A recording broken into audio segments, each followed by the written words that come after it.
In today's video, I'm going to teach you how to add Sitemap XML in Shopify.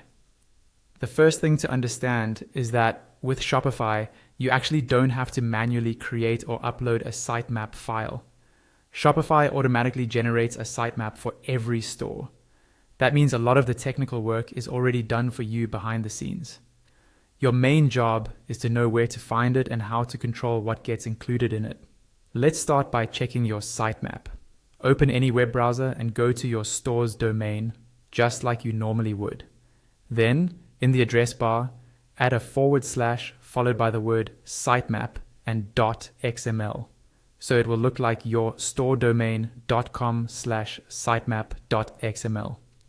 Press enter, and the page that loads is your sitemap index. What you're seeing here is not just a single list of links, but a sitemap index that points to several separate sitemaps. Typically, you'll see sitemaps for your products, your collections, your pages, and your blog posts.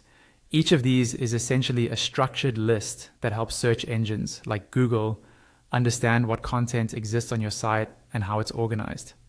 Now, even though Shopify creates this sitemap for you automatically, you still have quite a bit of control over what appears in it. The most straightforward way is simply by publishing or unpublishing content.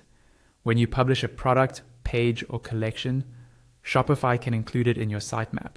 When you unpublish it, it's removed from the live site, and over time, it will no longer appear in the sitemap that search engines use.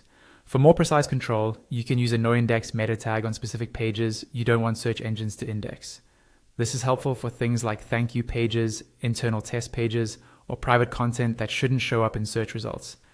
Adding a noindex tag tells search engines, this page exists, but please don't list it.